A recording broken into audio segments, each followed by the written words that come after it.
नमस्कार दोस्तों, मैं अश्विनी कुशवाहा, पूर्व विभाग जिलाध्यक्ष जनअधिकार पार्टी। आप सभी भाई बंधुओं को मेरा क्रांतिकारी इस्तकबाल, जय भीम, सलाम, नमो बुद्धाय। दोस्तों आज जैसा कि आप मेरा टाइटल लाइन देख रहे होंगे, गोदी मीडिया का होगा समय खत्म। जानते हैं, इस देश में सिर्फ अब चिन्हित मीडिया बंधु रह गए हैं जो मीडिया को सही से चला रहे हैं, संभाल रहे हैं। कोरोना के नाम पर हिंदू मुस्लिम करने वाले न जाने कितने लोग आए, और वो लोग जो हिंदू होकर मुस्लिमों को दोष दे रहे हैं, मुस्लिमों के विरोध में उल्टी सीधी बातें कर रहे हैं, मीडिया नहीं दिखा रही। मुस्लिम ने यदि कोई भी एक गलत एक्टिविटीज़ कर दी तो दिखाया, बहुत अच्छी बात, कोई गलत नहीं, सही। लेकिन मैं उनसे ये कहना चाहता हूँ कि हिंदू जो गलत करता है उसको भी दिखाइए। जरूरत इस समय लोकतंत्र के चतुर्थ स्तंभ को सर्वोपरि मान्य जो दिया गया है जनता द्वारा, यदि वो बनाए रखनी चाहती है गोदी मीडिया, तो गोदी मीडिया को मेरा सीधा सीधा कहना है, हिसाब से काम करो। एक दौर हुआ करता था जब ये लोग दलाली चुप कर करते थे, आज दलाली सीने ठोक कर करते हैं। बंद करो तुम्हारा ये गंदा काम। देश को यदि बचाना चाह रहे हो तो ये गंदा काम बंद कर दो, तब ही इस देश का उद्धार हो सकता है। अन्यथा वो दिन दूर नहीं होगा जो इस देश को गुलामी मनवादियों द्वारा दिलाने में तुम्हारी सबसे ज़्यादा प्राथमिकता होगी, और तुम भी इन मनवादियों के गुलाम होगे। महाराष्ट्र, गुजरात में एक वीडियो आया, बीबीसी लाइव में देख रहा था, एक चैनल है, मैं धन्यवाद करता हूं कि कुछ तो तथ्य आते हैं। ऐसे ही चैनल कुछ एक अच्छी अच्छी बातें बता पाते हैं। उन्होंने बहुत सही बात बताई और मुझे देखने को भी मिला उस वीडियो में बाकायदा स्पष्टतः कि मुसलमानों के लिए बाढ़ अलग है, हिंदू के लिए बाढ़ अलग है। मुसलमानों की व्यवस्था कुछ अलग ढंग से कर रहे हैं और हिंदुओं की व्यवस्था कुछ अलग ढंग से कर रहे हैं। ये भेदभाव करने वाले तुम ही लोग तो हो। तुम्हारे लोगों के जरिए ही इस दुनिया में, इस देश में जहर घोला जा रहा है हिंदू मुस्लिम के नाम पर, जो गलत है। मेरा एक और मैसेज हिंदू मुस्लिम दोनों भाइयों के लिए, मेरा एक और मैसेज हिंदू मुस्लिम दोनों भाइयों के लिए, मुसलमान भाइयों के लिए, यदि आपको लगता है कि आपके क्षेत्र में कोई भी एक ऐसा व्यक्ति जो बाहर गांव से आया है, आप स्वयं उस मुस्लिम भाई की शिकायत सरकार के प्रशासन अधिकारियों और प्रशासनिक कर्मचारियों को करें। सरकार को करने से कोई फायदा नहीं, अन्यथा वहां पर भी गोदी मीडिया अपना एक रोल जमाएगी और आप लोगों को ही गलत ठहराएगी। यदि इससे बचना है तो खुद जाकर फोन पर या अपने जनपद के क्षेत्रीय जिलाधिकारी जो भी हैं, खुद उनको सूचना दे दें। उससे फ़ायदा ये होगा कि आप लोगों की छवि कहीं तक साफ नज़र आएगी। देखने वाले वो भी सोशल मीडिया के माध्यम से जरूर करें दोस्तों। ये सब कुछ अगर फ़ोन भी लगा रहे हैं तो सोशल मीडिया का यूज करें, अन्यथा ये गोदी मीडिया उसको एक नया रूप देगी। और दूसरा मेरा आग्रह ये भी होगा, कोई भी मुसलमान भाई हिंदू के लिए ना फ़ोन करना, वरना इस देश में हिंदू मुस्लिम के ऊपर विवाद फैलाने वाले लोगों की कमी नहीं है, और बुराई बहुत तेज़ी से और जल्दी फैलती है, बहुत तेज़ी से और जल्दी फैलती है। उसको अगर सीमित दायरे से आप फैलाना चाहते हैं ना, आप चाहते हैं कि बुराई इस दुनिया में होनी ही नहीं चाहिए, तो दोस्तों आप अपने हित से ऐसा काम करें और उसको न्यू मीडिया यानी सोशल मीडिया के माध्यम से जनता तक पहुंचाने का भी काम करें, जिससे गोदी मीडिया उसको कोई दूसरा रूप ना दे दे। और मेरा हिंदू भाई से भी कहना है, यदि आपके क्षेत्र में कोई ऐसा परिजन आया जो संक्रमित है और चुपचाप बैठा है, तो प्लीज़ उसकी सूचना आप कर दें प्रशासनिक अधिकारियों कर्मचारियों को।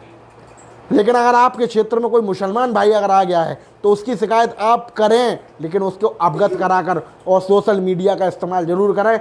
अन्यथा मैं फिर से कहता हूं, इस देश में कमी नहीं है जहर घोलने वालों की।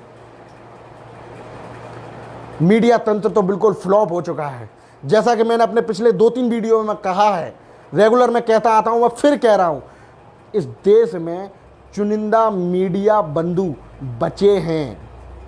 चुनिंदा, पहला नाम अविशार शर्मा, वाकई सल्यूट है उस बंदे को। दूसरा नाम रवीश कुमार, सैल्यूट है उस बंदे को। अरे दम है भाई, तथ्यों के आधार पर बात करना और अपनी जेबें ना भरना, इनका काम मुझे बहुत अच्छा लगा। मैं खुश हूं इन लोगों से। आप देख रहे होंगे सोशल मीडिया पे पुलिस प्रशासन के कुछ कर्मचारी इतना अच्छा रोल प्ले कर रहे हैं इस महामारी के दौर में भी। लॉकडाउन का उल्लंघन जनता कर रहे हैं, उनको भी इस तरीके से मोटिवेट करते हैं वो लोग कि वो बंदा शर्म से ही घर से बाहर निकलना बंद कर देता है। और कुछ एक प्रशासनिक कर्मचारी ये हैं, मैं कहता हूं उनकी मानसिकता खराब हो सकती है। मेरे देश की खाकी में कोई कमी नहीं, मेरे देश की खाकी में कोई कमी नहीं, मेरे देश के खादी में कोई कमी नहीं। कमी है तो उन लोगों की मानसिकता में कमी है।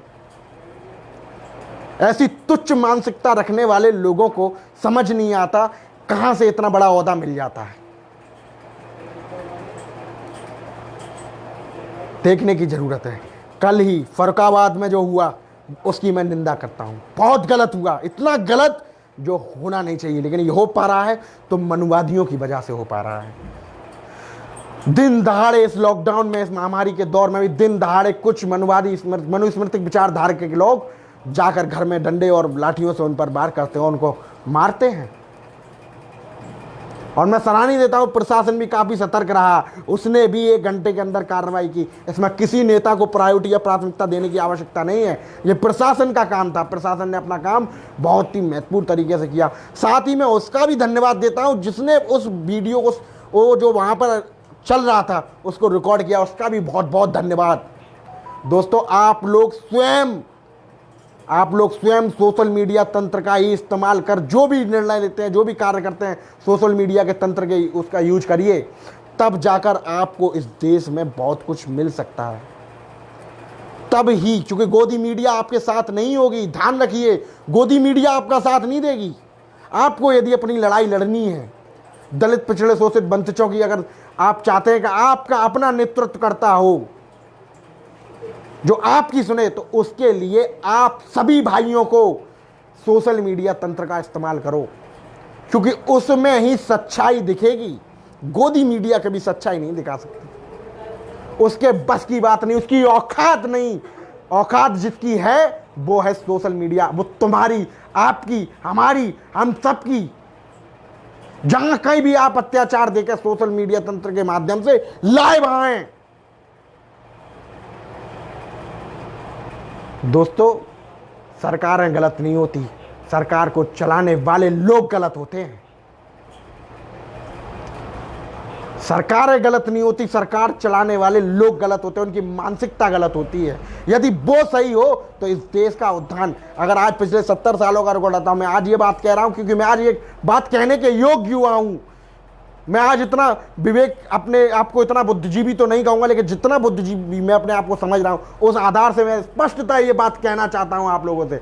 अगर इस देश में शासन तंत्र उन लोगों ने चलाया होता जिनके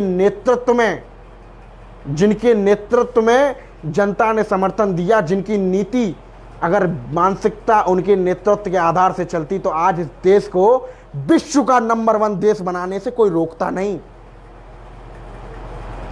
लेकिन उन शासकों की, जो लोग राजनेता रहे और जो हैं, उन लोगों को सिर्फ और सिर्फ व्यक्तिगत स्वार्थ का लाभ रहा। उन्होंने हमेशा अपना सोचा, अपने अलावा किसी भी दूसरे पर ध्यान नहीं दिया। उन लोगों की वजह से इस देश में ये पीछा हमें देखने को महसूस होता है। आज हम अगर नेताओं के लिए कुछ उल्टा सीधा बोलते हैं तो उसका कारण है सिर्फ इतना ही कि वो लोग नेतृत्व की नीति नहीं कर रहे, व्यक्तिगत नीति कर रहे हैं, व्यक्तिगत नेतृत्व कर रहे हैं। वोट मांगने के लिए जनता के बीच गली गली, कूचे कूचे, जहां आज जब वो बंदा जिम्मेदार पद पर पहुंच जाता है, उसके बाद क्यों नहीं जनता के बीच में जाता? क्योंकि वो आप जानते हैं कि वो व्यक्ति जीतने के बाद अपनी औकात, अपना नेतृत्व, अपनी नीति, अपने विचार आप लोगों तक रख रहा है। क्या बताएं, कैसे बताएं आपको? इस देश में नेतृत्व की नीति, विचार धारक वाले लोग अगर आज आपके बीच में उपस्थित हों तो बहुत जरूरी है कि उनको मानसिकता को आप पहले ही समझ लो। आप अगर उनकी मानसिकता को पहले समझ लोगे तो कभी चोट नहीं खाओगे। और रही बात मीडिया की, तो मैं उसके लिए तो क्या ही कहूँ, बहिष्कार होगा इनका। जिस दिन भी लॉकडाउन खुलेगा इनके बड़ा सा बैनर लगाकर और बीच चौराहे पे इनके बैनर को आग लगा दूंगा मैं, बीच चौराहे पे इनके बैनरों को आग लगाऊंगा मैं। अपनी अपनी अपनी किस मानसिकता को ये प्रतीत कर रहे हैं, क्या दिखाना चाह रहे हैं इस देश को? अपनी मानसिकता दिखाते हैं कि हाँ हम जेबें अपनी भर रहे हैं, अपनी टीआरपी बनाने में लगे हुए हैं। अरे शर्म करो दलालो, शर्म करो, डूब मरो। जाने कैसे कैसे विचार आप अपने जो है जनता के बीच में लाते हैं, कैसी मानसिकता, कैसा जहर घोल रहे हैं, ये पूरा दुनिया, पूरा विश्व, पूरा देश आपका जानता है। ऐसी मानसिकता, ऐसी विचारों से आप इस देश का उद्धार करेंगे? आपको लगता है? शर्म करो, शर्म। और कुछ सीखना ही है तो सीखो अभिसार शर्मा जैसे एंकर से, रवीश कुमार जी जैसे एंकर से आपको सीखने की जरूरत है।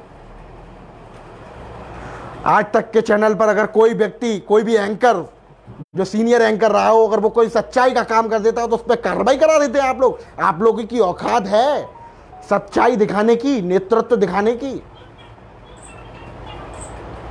मुझे आपके कार्य पर कोई शंका नहीं, आप दिखाते हैं वो सत्य, सत्य दिखाते हैं, लेकिन उसके पीछे की मानसिकता दिखाना भी आपका काम है। कहना तो बहुत कुछ चाहता हूं चूंकि, लेकिन आप जानते हैं मैं बहुत कम समय में बहुत बड़ी बड़ी बातें कहता हूं, तो मैं बस आप लोगों से सीधा सीधा आग्रह कर रहा हूं दोस्तों, इस बात का विशेष ध्यान रखना है। इस कोरोना जैसी महामारी में भी ये लोग हिंदू मुस्लिम कर 2022 उत्तर प्रदेश के वासियों से कहना चाहता हूं, 2022 के लिए बहुत गलत काम कर रहा है। बहुत ध्यान से, अपनी सूझबूझ, अपने विवेक से काम कर अपने नेतृत्व का, अपने नेतृत्वकर्ता का ध्यान रखना है।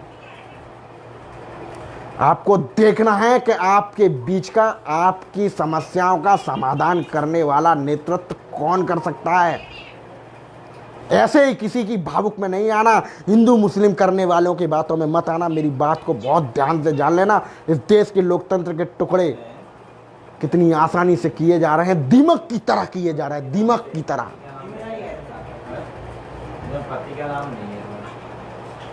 आज जिस व्यक्ति की बात सुनते हैं ना लोग, जिसके नाम पर आज ये तो हिंदू मुस्लिम जो देखने को मिला, मैं उसके लिए बोल दूं, एक दिन वो भाषण भी आएगा आप लोगों के बीच में, स्पष्ट भरी मंच भरे सभाओं से कहा जाएगा, दोस्तों इस देश में भ्रष्ट नेताओं का खत्म होना जरूरी है कि नहीं है। और इस देश की जनता जो गुमराह हो चुकी है वो भी बड़े आसानी से कह देगी कि हाँ जरूरी है। तो वो कहेगा, नेतृत्व करता वो नेतृत्व का कहेगा कि बताइए ये भ्रष्ट नेता आपके ऊपर शासक ना कर पाए, गंदी राजनीति ना कर पाए, इसलिए चुनाव नीति आयोग को बंद करा देना चाहिए कि नहीं करा देना चाहिए। और वो गुमराह जनता, बेचारी भोली भाली जनता बड़े आराम से कह देगी कि करा देना चाहिए।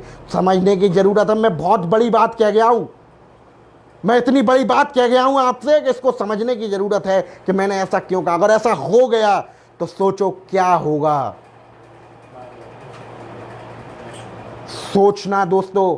और मेरी वीडियो में आप मुझे कमेंट जरूर किया करिए, वीडियो को शेयर भी कर दिया जी, अगर कर दिया करिए। अगर आपको लगता है कि ये बंदे ने कुछ बात ऐसी कही तो उसको शेयर भी कर दो, मगर कमेंट जरूर दो, जिससे मुझे ये पता हो कि आप लोग वाकई में समझ रहे हैं मैं जो कहना चाह रहा हूं।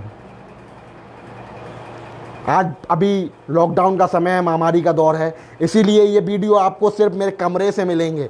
लेकिन जिस दिन भी लॉकडाउन खुलेगा उस दिन अच्छे अच्छे अधिकारियों, अच्छे अच्छे नेताओं की पोल खोलने के लिए मैं सड़क पर रहूँगा। आप देख लेना, याद रखना, पीछे नहीं हटूंगा मैं। डरने वाले डरते होंगे, मैं डरने के लिए नहीं आया हूँ।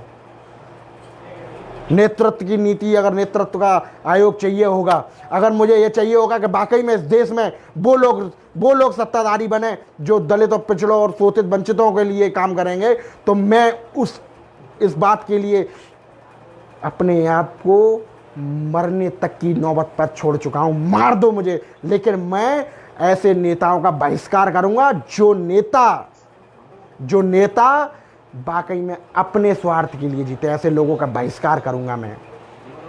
उन अधिकारियों का, उन कर्मचारियों का भी बहिष्कार करूंगा जो अपनी जेबें भरते हैं। इसी के साथ अब मैं विदा लेता हूं। आप लोगों का बहुत बहुत धन्यवाद। वीडियो को कमेंट जरूर करना, शेयर करें ना करें, लाइक डिसलाइक जो भी है आप जरूर करें, पसंद आया तो हाँ, नहीं आया तो ना, लेकिन विचार जरूर करना। अगर आपने विचार नहीं किया तो बहुत बड़ा नुकसान, आप अपना तो बचा लोगे, आप तो जी लोगे जैसे जीना है, लेकिन आपकी आने वाली पीढ़ी के बारे में सोचना ये आपका नैतिक कर्तव्य है। आपको अपने भविष्य का तो ठीक है, आपका जो होना है वो तो हो गया, लेकिन अगर आपको अपने बच्चों का, अपनी आने वाली पीढ़ी के बारे में विचार करना है तो मेरे इन शब्दों पर विशेष ध्यान देना कि अगर इस मनुवादी शासकीय नेता ने अगर ऐसी कोई बात भरे मंच, भरे सभा में कह दी कि इस देश में चुनाव नीति आयोग का बंद होना आवश्यक है कि नहीं आवश्यक है, और वहाँ पर मेरी प्यारी भोली वाली जनता ने, गुमराह जनता ने अगर उसका नेतृत्व में साथ दे दिया, अगर ये हो गया तो आपको विचार करने की ज़रूरत है कि क्या होगा इस देश का। अरे नेतृत्व की लड़ाई लड़ने वाले पैदा नहीं होते, पैदा किए जाते हैं। देश को आज़ादी दिलाने में जितना सहयोग क्रांतिकारियों का रहा था, उतना सहयोग अगर आज इस दौर में क्रांतिकारी बन अपने नेतृत्व के, आपके नेतृत्व के लिए जो लड़ रहा हो, जो आपके नेतृत्व के लिए, आपके अधिकारों के लिए लड़ रहा हो, उसको आपको पहचानने की ज़रूरत है। फ़ोन पर, फेसबुक पर, व्हाट्सएप पर हेलो हाय नमस्कार, ये हो गया वो हो गया करने से कुछ नहीं होगा। ये सब दिखाने के बाद आपको उसकी मदद भी करनी होगी, तब जाके आप इस देश का उद्धार कर पाएंगे, इस देश को उन बुलंदियों तक पहुंचा पाएंगे। उस बुलंदी पर पहुंचने में आपका भाग होगा, आपका सहयोग होगा, तो इस देश का विकास संभव है। अगर आप घर पर बैठकर मोबाइल और फेसबुक पर यूं टुंडू करते रहे, कुछ नहीं होने वाला। लड़ना पड़ेगा, और लड़ाई क्रांतियों से आती है। मांगने से तो भिखारी को भीख नहीं मिलती, तुम्हें तुम्हारा अधिकार कैसे मिलेगा मैं समझ नहीं पा रहा हूं। इसी के साथ विदा लेता हूं। जय हिंद, जय भारत।